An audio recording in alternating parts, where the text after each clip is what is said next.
But also I wanted to not go down the path again of having decisions dictated by short-term objectives of external people. And what I mean by that is that as soon as you take funding, you are driven by what's happening at your next board meeting. The same is true for public companies, by the way. They're totally driven by what did they say at the last investor call? How does it look for the next investor call? What do you got to do to look good for the next investor call? Our whole culture, our whole business culture is really distorted, and I think not helpful to be thinking about short term, how they look for external people. Yeah. And I just didn't want to be in that position again. I wanted to just focus on organic growth and doing what we thought was right, and see where it goes, and be able to be in collaboration with the community then, because they're the ones who butter our bread. Hey everybody, I'm Laurie Brudeman, and this is Punk Rock HR. In each episode, we take a realistic but slightly cynical approach to fixing work, bringing you raw and honest conversations with disruptors, innovators, and even random working people like you and me with one goal: to reshape the workplace as you know it. But sometimes we take a break from all that and talk about real life, like relationships and well-being and kids and animals. And along the way, we drop a few F-bombs too. Whether you're an HR professional trying to do the right thing, a leader looking to connect with their people, or just fascinated by workplace dynamics, this is your destination to fix work once and for all. On this episode, I'm speaking with Elisa Camahort Page, co-founder of the legendary BlogHer empire. Together with Jory Des Jardines, they've now launched Optionality. Optionality is a community that's redefining work for people like you who are eager to mix their passions with professions in a supportive space. It's all about crafting careers that fit our lives and goals. So if you're curious about working differently, please sit back and enjoy this chat with Elisa on this week's Punk Rock HR.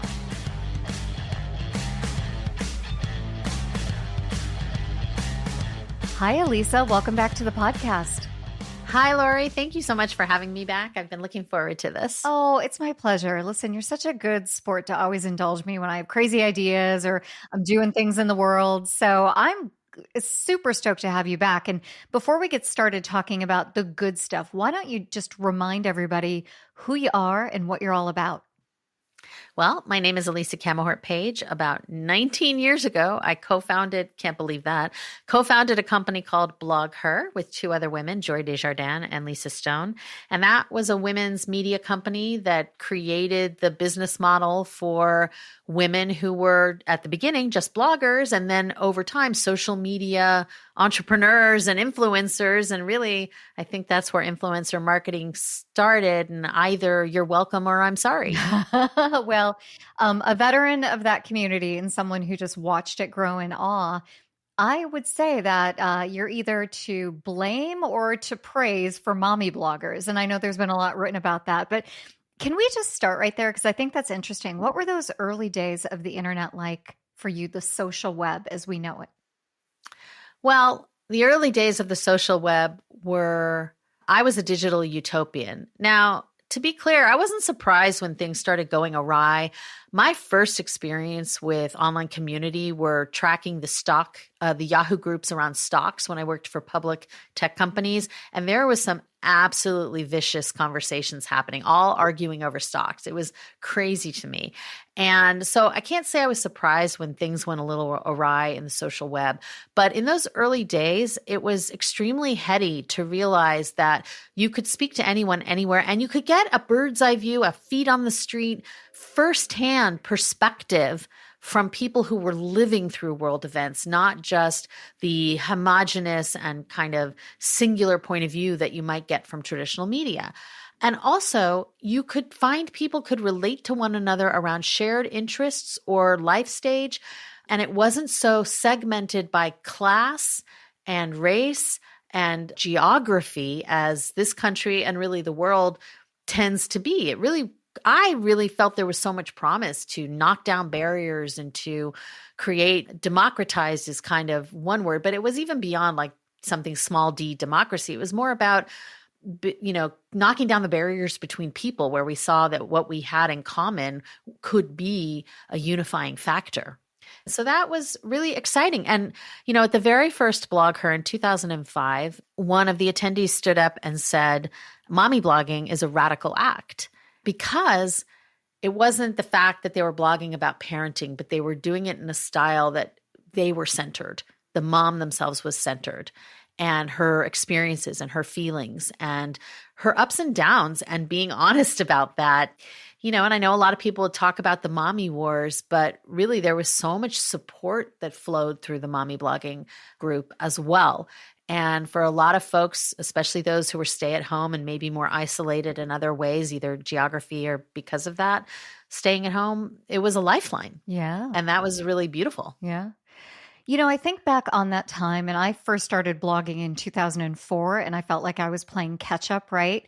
During that time, my friends, my peers, my community felt like we were doing something new and something different. And I am amazed at how people today don't appreciate how old this form of communication is. I'm not just talking about writing and communicating, but actually going on the internet and sharing your opinion. It predates me in 2004. It was, on boards and communities and back in the day, So can you talk to me a little bit truly about how old it is to use the internet to connect, to communicate, and even to look for jobs? This was happening in my first position in 1997 at Monsanto. Yes, for sure. So the 90s were sort of the breakthrough decade for using the internet for all the things you said. So a lot of it early, there were, of course, IRC like chat groups, and there were chat groups through AOL. Remember getting all those little discs in the mail? There were lots of chat groups, and it was definitely a way to connect with people, hampered by really slow internet and also by some technical, even like the early days of blogging before the first WYSIWYG, what you see is what you get interface came along. I taught myself to code HTML so that I could do things with my blog. And, Friendster was in the 90s, MySpace. So there was a whole world of that. And so it really dated far back. And Yahoo groups, I think of that as my first real experience of online community. I had a cat who had kidney disease, and I went and found Yahoo groups full of people. And there was a crowdsourcing of information and resources that really made a difference, made a huge difference for my comfort level at dealing with this. And I think it made my cat lived till she was 20, even with 4 years of chronic renal failure. And I solely credit that I knew what to ask the vet, and I knew how I could give her subcutaneous fluids because this group gave me confidence that I could, and that kind of resource and support and confidence really just kept traveling through as there were more tools, more communities, and more ways to connect with people. Like when I look at Discord, I don't see how that is all that different from the chats that were happening in the 90s. Yeah, that's a great parallel. And I love that you bring this knowledge, this wisdom, this history to this conversation, because you've done something really cool. You've got a new project called Optionality. So can you break it down for us? What is it and who's it for? So Optionality is a community and collaborative conversation that is for people who want to make the now of work better. I see so much conversation about the future of work, but this stuff's all happening now. And I feel like sometimes we kick the can, but people right now are struggling, and they are struggling on the management side, and they are struggling on the worker side. And as you get further in your career, you also get further in life stage where other stuff starts to happen that really is a drain on your energy, that takes your bandwidth, that takes, your mind space. And you need some optionality to deal with that. But the other thing optionality is about is that people have, when we grew up, I think we had an idea about how work looked that was pretty linear, hierarchical, up and to the right. This is what ambition looks like. People don't feel that way anymore. And the reason they don't is because there has been disruption after disruption to the workplace.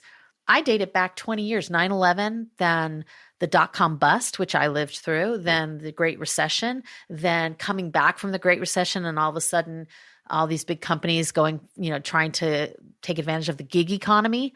Then you have the lockdown, the Great Resignation, now the great, return to office debates. That is a lot of disruption. That is a lot of not centering of the human who works for you and trying to figure out models. And I think it can be well understood why people are saying, how do I keep my options open? How do I find multiple things I want to do? How do I put many irons in many fires? And how do I get more support for that? And so Jory Des Jardines from BlogHer, decided to do this together. And we see it as very similar to what we did with BlogHer, because people know that we built a community of bloggers, but they don't realize sometimes that we integrated into the community the brands and the marketers that made that business model work, that we had to be in community together because there was a barrier of trust. Brands thought blogging was the Wild West. Bloggers thought brands were going to ask them to sell their soul. We needed to bring them together in human conversation to find ways to work together. And we needed to create standards of practice that helped bloggers not sell their soul and that helped brands not get caught up in some really negative Wild West situation. And I kind of feel like I see a bifurcation right now of communities cropping up for workers who want optionality and consultancies cropping up to help companies that want to somehow figure out how work looks in 2024. But are we building this collaboration together? And are we wanting everybody to play and to take advantage of everybody's expertise and experience? And so we just thought maybe we could be helpful in that regard. Well, I think you're certainly helpful no matter what you do in this world, but especially around the world of work. Can we take a step back and talk about actually how optionality is built and what the experience is like when you sign up?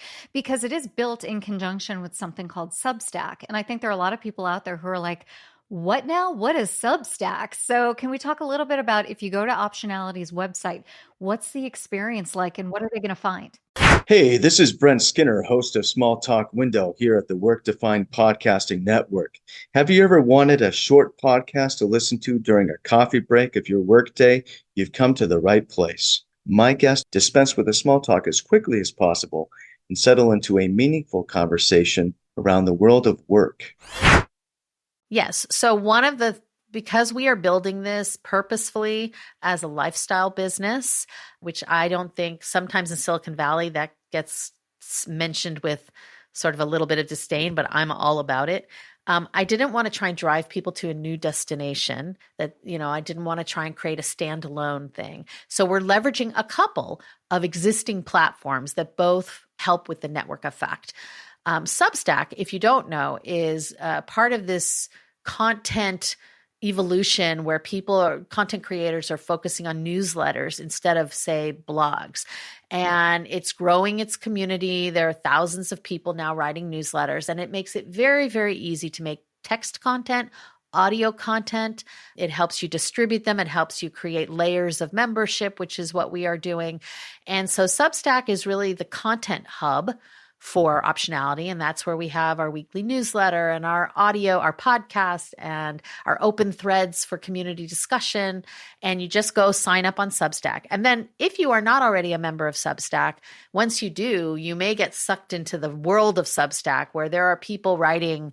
It very much is like Google Reader in that, they're sort of aggregating all these individual creators, individual writers who are talking about everything you could think of, every topic under the sun. And you can find, like I looked at it the other day and I'm subscribed to like 80 newsletters, which is just, okay. I mean, that's too much. But it's like the old Google Reader. Just like Google Reader, you can go look at your inbox on an app and see what are the new posts from all the people you follow.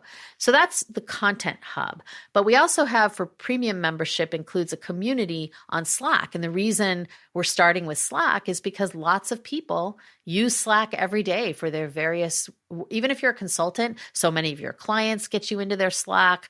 So many companies use Slack. So we're using Slack for a community piece. And then we're going to do convening monthly virtual webinars, quarterly in real life events. And those will be through other tools that people already use, and are kind of familiar with. So we wanted to take away sort of, I know it's friction. The Substack thing is friction if you haven't yet gotten sucked into their world. But at least you're starting from a place where they have millions of people who have been sucked into that world. So like I think of Discord probably the way you think of Substack, which is every time I get asked to join a Discord, I'm like, what is this? What? Okay. And I get a little bit I mean, I have a Discord account and I'm in some Discords, but I find it, but some, I think if our target was more Gen Z than older, I think probably Discord would have been a really good solution because I think they're more using that platform. But I am not there yet. Join the club. Well, I'm really interested in exploring the idea of the conversations that you're having on optionality. So if we sign up for optionality, we're interested, we're, curious about this world, what can we expect as a member of this growing community? Well, I think what you can expect is that, first of all, we are proactively building a community that includes people who are in leadership, people who come from a corporate point of view, people who are consulting or fractional. And that mixing it up is part of our purpose, is to hear other people's point of views and to find empathy for, I talked to some of my friends who manage teams and they're like, okay, but you're having all this, I love remote work and I'm all for it, but can you please acknowledge this issue? And I'm like, we're going to acknowledge the issues for sure. And so there's many opportunities to do that, both on Substack, in the comment threads, in the open threads, and in Slack. We have a lot of set aside topics that we're trying to build conversations around. Some of them very tactical, like here's where you come if you want to ask a question about how to write a contract or how to price a package or an offering. But also we have our food for thought and links to read, and let's have open discussion because there's a lot of conversation going on around this. And I think it's very helpful to have a place where you can feel that you're in a community that's consistent and not. The future of the social web is private. That's what I really believe. And the open web has become fraught, has become overrun with bots and disinformation, has become the trolls are kind of winning. When I was like user 10,000 of Twitter, which sounds like a lot, but it was actually, I was in there very early. And what became of that platform, and by the way, it predated who I like to call Melon Husk. That's my nickname for Elon. But because I won't even use his name when I'm writing on the internet because I don't want to be found by the army of trolls who won't like what I have to say. So that's what the open web has become, a whole bunch of negotiation of how do I say what I want without getting found by armies of trolls. And why is that fun? So it started with Facebook groups, actually. Facebook groups, people started moving their stuff off of public walls and putting it into Facebook groups. That's why Mighty Networks exists. That's why Substack exists, because you have a subscriber base and you can control who sees what. And that's why Slack is being used for more and more communities, I see. I think that's an interesting observation about the future being more private and more controlled and more personalized, right? You see that in the advertising campaigns for Snapchat now, the $7 million ad that they ran at the Super Bowl after a round of layoffs, right? But there is this drive to make sure that you are connecting with people you like, know, and trust versus the general consensus. And I think that's actually more and more important for women on the internet, children, right? We still have these issues around children and their exposure on the web. And I just wonder though, when the world is driven by likes and retweets and comments, how do we square that circle with the drive for privacy, but the need for demonstrated shows of success? Does that make sense what I'm asking? Well, I think that it's very fraught for people who do want to make their living as a creator or influencer today. That is not the goal of optionality, So for us, it's really about, we're going to curate connection and conversation and convening together, and a lot of it in this private space. And we're going to be happy to have it remain a fairly manageable number of people to do that with, to grow, but we're not trying to scale to have millions of people in there doing that. That's not our interest. And there was always, here's the thing, I gave a presentation for years about how to make money with your blog. And I always said, there's two ways to make money. You can make money with your blog, and that's a numbers game.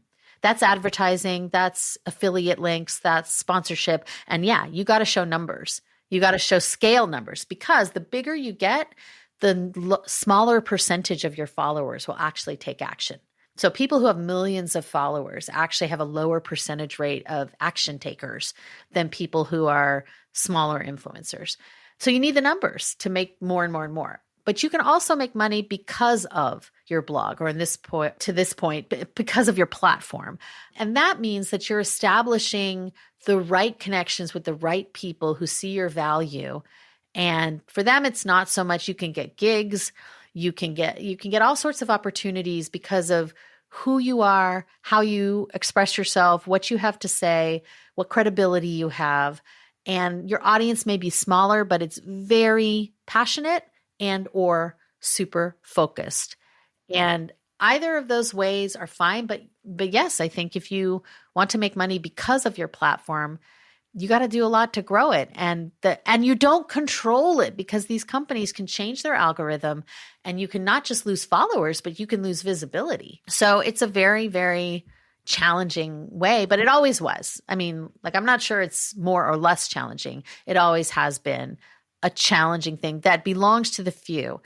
The other thing I always say is that if you think about authors, singers, actors, any creative pursuit, it is a very small percentage who are actually the top earners. I still belong to Actors Equity, which is the stage actors union. I haven't done a show in 20 years, but I pay my dues because I worked hard to get that union card. Right. You're proud of that. I love it. Yeah. And it's like the top 1% who make what you might consider a real substantial upper middle class or rich living out of it. And most members, and we learned this during the SAG-AFTRA strike, most members don't make enough to qualify for health benefits. So it's no different in this creative pursuit of content creation on the web.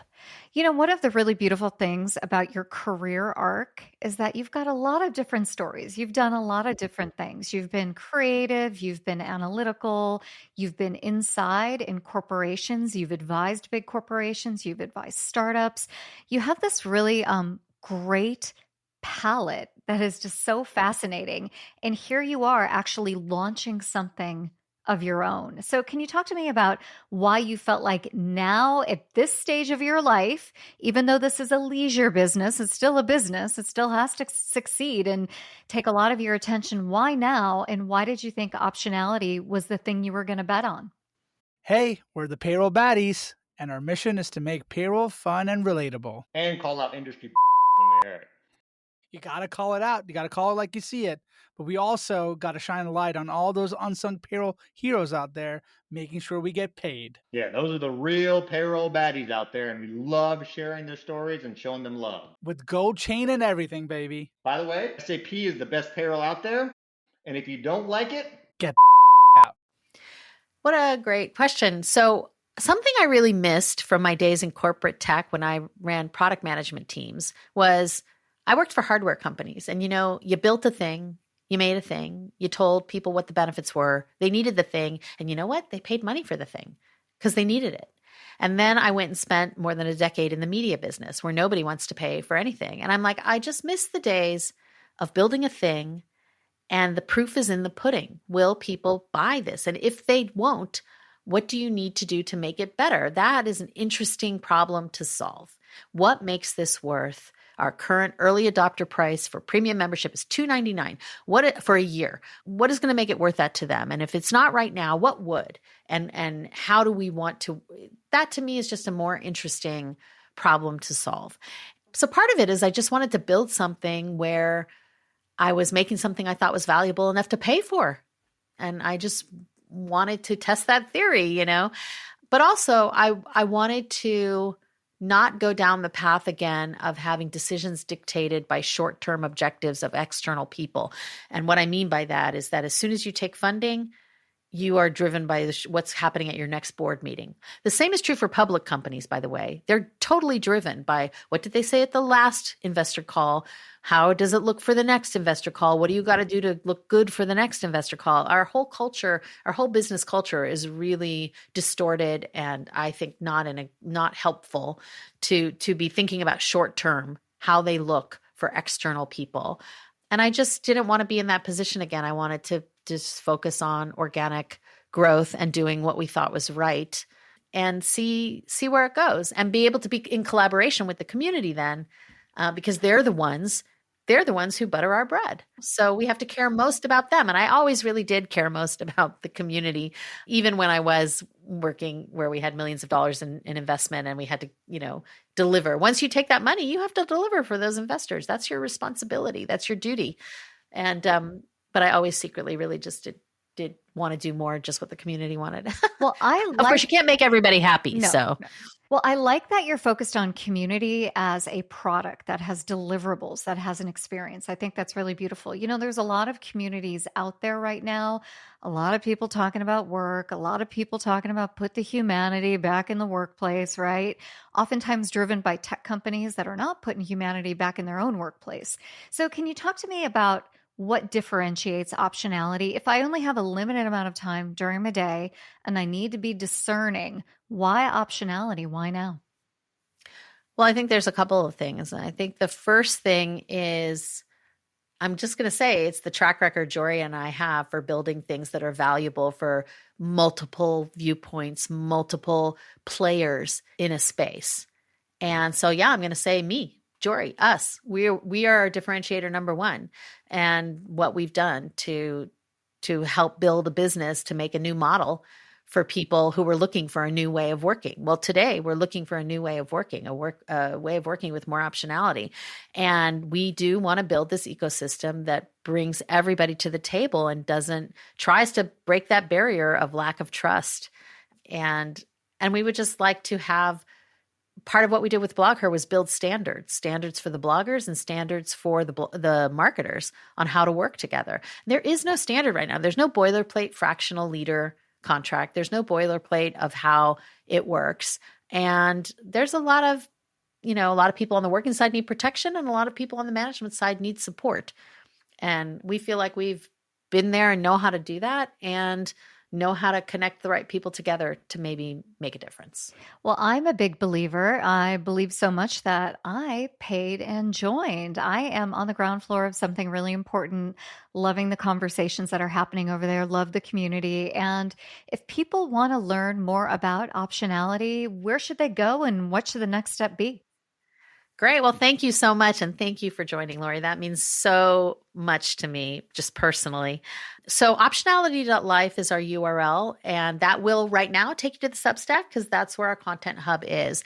And when you're there, you can see our member tiers. There's a tab for the member tiers, so you can see what's in the public membership versus the premium membership. You can look at our about page and our origin story, so you can learn a little bit more about us.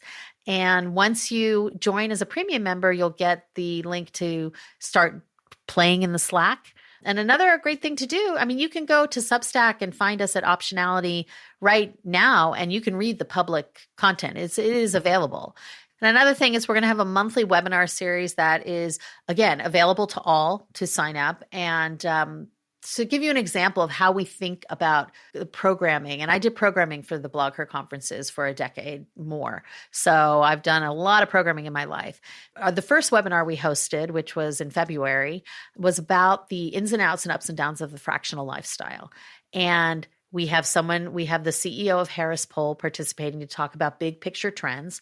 We have Sheila Dowd, who's a hiring manager at ServiceNow, a very large company, to talk about what she likes about the idea, but how she thinks about socializing the idea in a big company. So it's, a point of view we all need to understand. And then we have two different people talking about preparing to be fractional from a logistical, administrative, financial, and emotional point of view. So this is the kind of viewpoint we like to bring, which is holistic and which brings everybody to the table. I love it. I love it. Well, I'm so excited to, watch the journey continue, to be a part of it.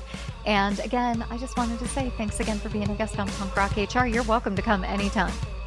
Hey, everybody. I hope you enjoyed this episode of Punk Rock HR.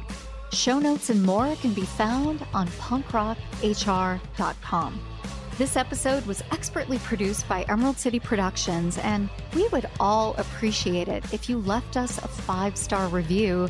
So go to wherever you stream your podcasts like Apple or Spotify or iHeartRadio and leave that 5-star review and your thoughts on the episodes themselves. Now, that's all for today, and I really hope you enjoyed it. We will catch you next time on Punk Rock HR.